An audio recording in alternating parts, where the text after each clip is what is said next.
Welcome to my channel Syed Sultan TV. Please subscribe my channel. ஓர் ஆயிரம் பார்வையிலே உன் பார்வையை நான் அறிவேன், உன் காலடி ஓசையிலே அந்த காதலை நான் அறிவேன். கண்ணதாசன். கண்ணதாசன்லாம் பிரம்மாண்டம். எனக்கு கண்ணதாசன் ரொம்ப பிடிக்கும். ஒரு நீங்கள் உடலை ஆராயிர மருத்துவர்கள் தானே. ஒரு கணவன் மனைவியினுடைய உடலில் எல்லா பகுதிகளையும் தொட்டு விடலாம், ஒரு பகுதியை மட்டும் தொடவே முடியாது. அதுக்கு பேர் கண்ணு. நான் உன்னை ரொம்ப காதலிக்கிறேன்னு கண்ணை தொட முடியாது. கண்ணதாசன் எழுதின காதலனுக்கு காதலியின் கண்களை தொட வேண்டும். எல்லாமே தொட்டாச்சு, கண்ணை தொடணும். இப்போ கண்ணை தொடாம எப்படி போறது? அவன் எழுதுறான், கண்ணதாசன் எப்படி வரிகளை எழுதுறான் பாரு. ஓர் ஆயிரம் பார்வையிலே உன் பார்வையை நான் அறிவேன், உன் காலடி ஓசையிலே அந்த காதலை நான் அறிவேன், அந்த காற்றினில் நான் கலந்தேன், உன் கண்களை தழுவுகின்றேன். காத்துல கலந்து கண்ணை தழுவன காதலன், தமிழ் காதலன். அந்த மாதிரியான காதலன் கீழே விழுகிறான். தன் உயிருடும் ஆன்மாவோடும் ஒன்றிணைந்த கணவன் கீழே சாய்கின்ற அந்த வினாடியில ஜெயங்கொண்டார் எழுதுகிறார், ஓடி வந்து தன் உடம்பால தன் புருஷன் உடம்ப அப்படி தாங்கிட்டாளாம். புருஷன் உடம்பு மேல விழுது, இவ கீழே விழுந்துட்டான். அவன் சாவரத்துக்கு முன்னால செத்துட்டான். இதுதான் விஷயம். பாட்டு சொல்றேன் பாருங்க. இதுல என்ன தெரியுமா? ஆம்பளை பிள்ளைங்கள்லாம் கை தட்டுவாங்க. இதுல ஐயோ நமக்காக ஒருத்தி அப்படி ஓடி வந்து செத்து போயிட்டா எவ்வளோ நல்லா இருக்கும், அந்த மாதிரி ஒரு பெண்ணுக்காக தானே காத்திருக்கிறான். அவ செத்ததுக்கு ஒரு காரணத்தை சொல்றார் ஜெயங்கொண்டார். அதான் இங்க கவிதையே. என்ன இருந்தாலும் மண்ணுனாலும் அவன் பொண்ணு தானே. கீழே விழுந்தா அவன் மண்ணு என்கின்ற பெண்ணின் உடலை தானே தழுவான். தன் கொழுனன் மண்மகளை தழுவாள் முன் தன் உடலால் தாங்குவாளை காண்மின் காண்மின்.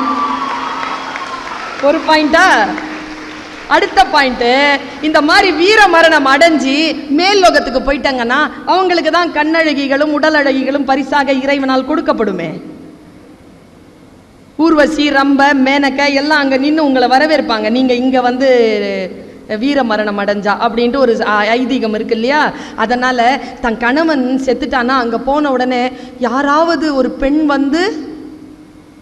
விண்ணாட்டு மகளிர் தன் கணவன் உயிரை புணரா முன்னம் தன் ஆவி ஒக்க விடுவாளை காண்மின் காண்மின். மண்மகள் தழுவாள் முன் தன் உடலால் தாங்கி விண்ணாட்டு பெண்கள் அவன் உயிரை புணர்வதற்கு முன்பு தன் ஆவி ஒக்க விடுவாளை காட்டுகிறார் ஜெயங்கொண்டார் பரணியில். நீங்கள்லாம் என்ன பண்ணணும்னா MBBSல ஃபர்ஸ்ட் 2 இயர்ஸ்க்கு ஒரு 4 செமஸ்டராவது தமிழை பாடமா வைக்கிறதுக்கு போராடுங்க. இல்லை ஒரு 2 செமஸ்டராவது படிங்கிற. நான் 5 வருஷம் படிச்சு என்ன பண்ண போறீங்க? அவ்வளோ நோய் இருக்குது. நீங்க கொஞ்சம் நலமடையணும்னு சொன்னா ஒரு 2 செமஸ்டராவது மொழி படிங்க, தமிழ் மொழி படிங்க. இல்லைன்னா ஒன்று செய்யுங்க, லீவ் போட்டுட்டு என் கிளாஸ் அட்டன் பண்ணுங்க. நான் இப்படி தான் எடுப்பேன் கிளாஸை. என் கிளாஸ்ல யாரும் ஃபெயில் ஆகிறது கிடையாது. 2 கவிதை மட்டும் சொல்லிட்டு போறேன் மேடம். 2 கவிதை, ரொம்ப மனசுக்கு பிடிச்ச கவிதை. 2 கவிதையும் உங்களை மாதிரி ஒரு பையன் எழுதின கவிதை. எனக்கு நான் ஸ்கூலுக்கு காலேஜ் போகிறதுக்கு முன்னால் ஸ்கூல் போயிருந்தேன். உங்களை சொல்கிறேன் பாருங்களேன், உங்களுக்கெல்லாம் கவிதை வரும், அது வயசு கோளாறுல வரும். ஃபஸ்ட்டு எழுதுங்கிற நான் தப்பில்லை. யாராவது படித்தா கிண்டல் பண்ணுவாங்க நம்மளை. உன் பாதம் பட்ட இடத்தில் நான் சாதம் போட்டு சாப்பிடுவேன், அப்படிதான் ஃபஸ்ட்டு வரும். தப்பில்லைங்கிற நான் எழுதிரு. தட்டி பார்த்தேன் கொட்டாங்குச்சி, கீழே பார்த்தேன் கற்பாம்பூச்சி, எடுத்து பார்த்தேன் செத்து போச்சு, கீழே விட்டா ஓடி போச்சு. எழுதுங்கிற. கிண்டலா வந்தாலும் எழுது. எழுத்து நல்லது, அது ரிஃபைன் ஆகும், போக போக ரிஃபைன் ஆகும். என் கிளாஸ்ல 9th ஸ்டாண்டர்ட் பாய்ங்க, நான் இது பல மேடைகளில் சொல்லியிருக்கேன், இந்த குழந்தைகளுக்கு அது புதுசுங்கிறதுனால சொல்கிறேன். நான் MA முடிச்சுட்டு ஃப்ரெஷ் கிராஜுவேட். எனக்கு ஒரு 3 மாதம் ஸ்கூல் டீச்சராக இருக்கிறதுக்கு வேலைக்கு வாய்ப்பு கிடைச்சிதுங்க.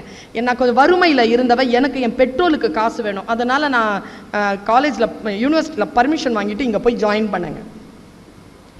MA ஃப்ரெஷ் கிராஜுவேட்னா 4th இயர் 5th இயர் படிக்கிற ஒரு ஒரு ஒரு வயசு எனக்கு. சரின்னு போய் உட்காந்தேன்.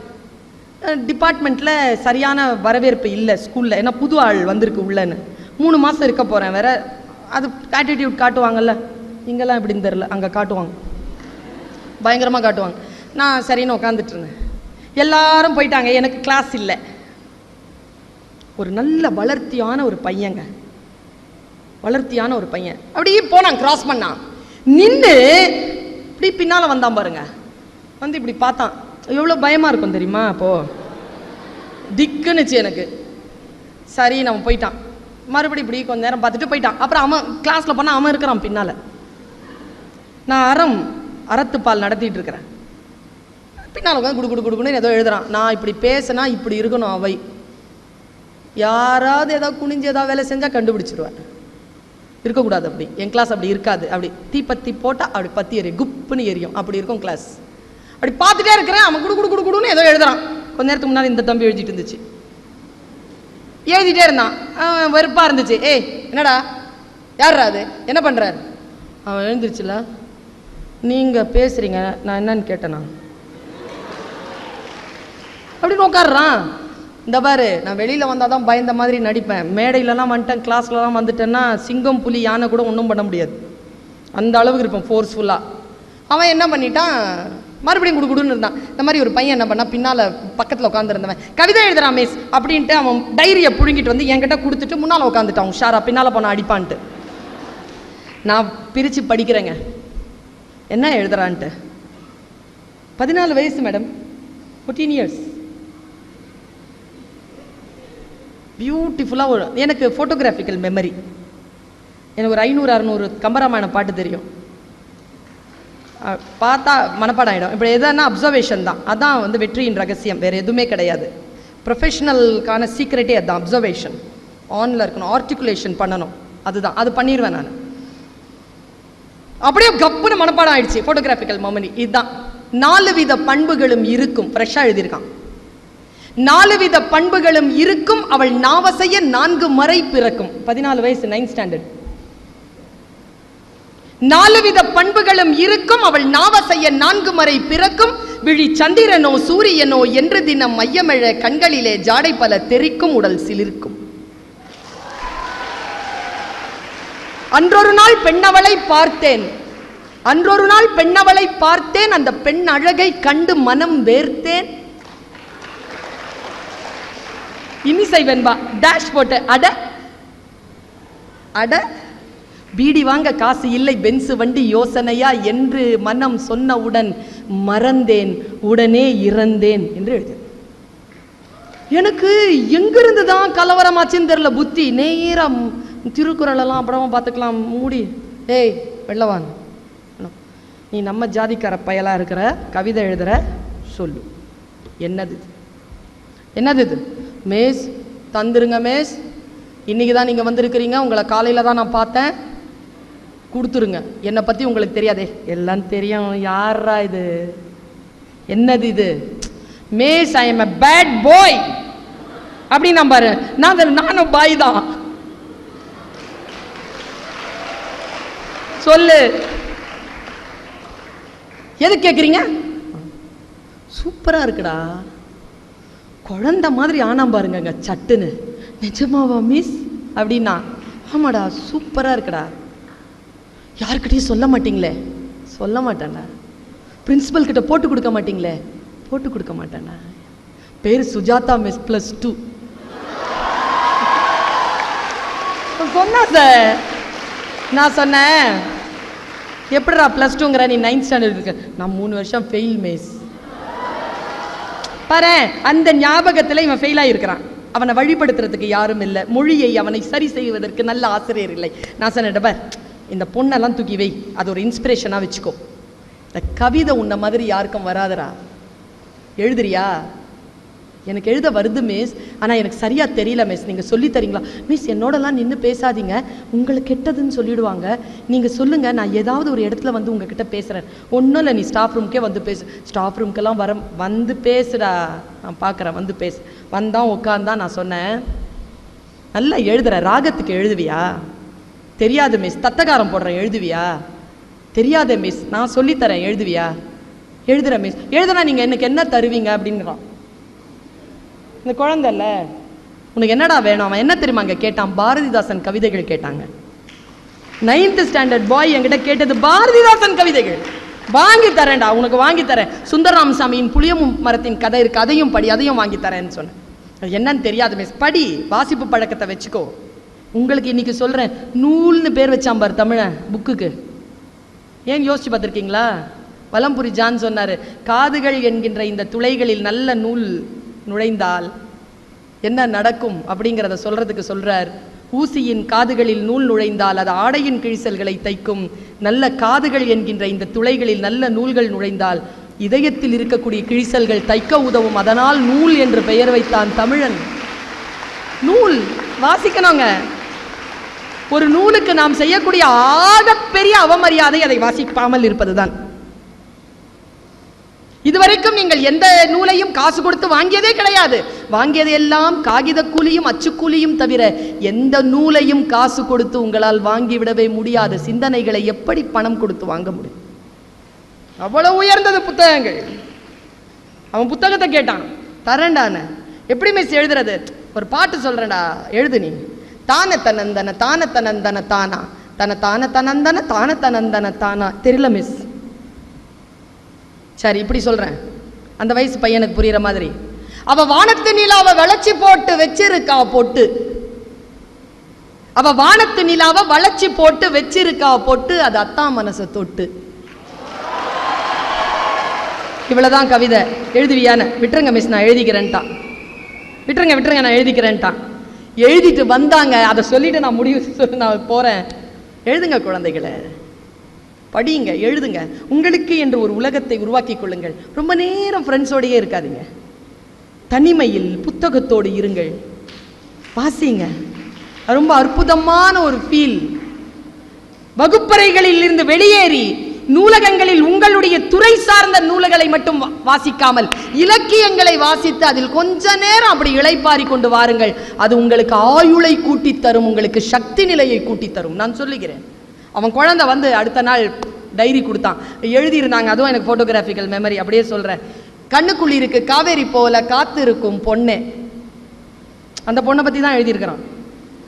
அவனால் அங்கிருந்து வெளியில ஏற முடியல, அவனுக்கு இன்னும் பயிற்சி தேவை. நான் சொன்ன வானத்து நிலாவை வளைச்சி போட்டு வச்சிருக்கா பொட்டு. அவன் சொல்றான் கண்ணுக்குள்ளி இருக்கு காவேரி போல காத்து இருக்கும் பொண்ணே. அப்ப காவேரி வரல, பிரச்சனை. காவேரி பிரச்சனை தலை விரிச்சு ஆடுற நேரம் அவன் எழுதுறான், கண்ணுக்குள் இருக்கு காவிரி போல காத்திருக்கும் பொண்ணே, பக்கம் ஓடிவாடி என் கண்ணே, நான் காத்து காத்து நின்னு மனசு வாடி போச்சு ஏங்கி என்னை வாட்டுவதேனோ பாங்கி. பாங்கினா தோழி, சங்க இலக்கியங்கள்ல அவனுக்குள்ள இருக்குங்க வார்த்தைகள். பெய்யும் மழையில மின்னல போல முகத்தை நீயும் காட்டி என் உசுரை கொஞ்சம் வாட்டி, நான் செத்து செத்து பொழைக்க நீயும் போகிறியே நில்லு, என்னை கொல்லுவதேன்னு சொல்லு. நீ ஓடக்கரையில வளைஞ்சு நெளிஞ்சு நடக்க அழக பார்த்து இந்த அன்னசில் இருக்குது வேத்து, வழி போகும்போது நின்னு முகத்தை நீயும் கொஞ்சம் காட்டு, இந்த உசுரை இன்னும் வாட்டு. நீ வையற போதில வளைஞ்சு நெளிஞ்சு கோலம் போட்டு பழக அத்தான் ரசிக்க அந்த அழக, உன் கொலுசு சத்தம் குலுங்க குலுங்க ஏங்குதடி நெஞ்சு வஞ்சி, நீயும் வந்து கொஞ்சு என் மாம வீட்டு மயில நீயும் மாறி போகலாமா, என்னை வாட்டி வதக்கலாமா, நான் கொஞ்சம் கொஞ்சம் வஞ்சி நீயும் மிஞ்சி போகலாமா, மனசை போட்டு மிதிக்கலாமா. முடிச்சுட்டான். நான் சொன்னேன், இல்லடா கவிதை முடியலடான்னு. என்ன மிஸ் சொல்றீங்க? நான் கவிதை முடியலடா, மனசை போட்டு மிதிக்கலாமான்னு முடிச்சிருக்க. அறம்பாடுற வேணாம், நல்லதா முடி, நல்லதா அவன் வாழ்க்கை நல்லா இருக்கணும்னு நினைக்கிறேண்ணா, நல்லதா முடியும். சரி மேடம். அடுத்த நாள் எழுதுறாங்க, ஒரே ஒரு பேரா எழுதிட்டு வந்தான். நீ காலு மேல காலை போட்டு அலைஞ்ச தண்ணி மேல, நீ காலு மேல காலை போட்டு அலைஞ்ச தண்ணி மேல என் மனசு பதிஞ்சதால நான் ஓட்ட போட்ட ஓடம் போல ஆடுறேண்டி சாலம், நாம கூடுவது எந்த காலம். குழந்தைகளே எழுதுங்கள். என் அனுபவத்தை நான் சொல்லுகிறேன். மிக பெரிய பெரிய ஜாம்பவான்கள் எழுதிய எழுத்துக்களையும் வாசித்திருக்கிறேன். மிக சாதாரணமானவர்கள் எழுதிய எழுத்துக்களையும் வாசித்திருக்கிறேன். மனிதர்கள் தான் உயர்ந்தது தாழ்ந்தவர்கள் என்று பேசப்படுகிறார்களே தவிர எழுத்துக்கள் எப்பொழுதும் உயர்ந்ததாகவே இருக்கின்றன. அந்த உயர்ந்த எழுத்துக்களை கைவசப்படக்கூடிய வாய்ப்பும் பாக்கியமும் ஆசீர்வாதமும் உங்களுக்கு கிடைக்க வேண்டும் என்கின்ற வேட்கையோடு உங்கள் அத்துணை பேருக்கு மீண்டும் தமிழ் வாழ்த்தை வெளிப்படுத்தி வாய்ப்புக்கு நன்றி பாராட்டி விடைபெறுகிறேன். நன்றி, வணக்கம்.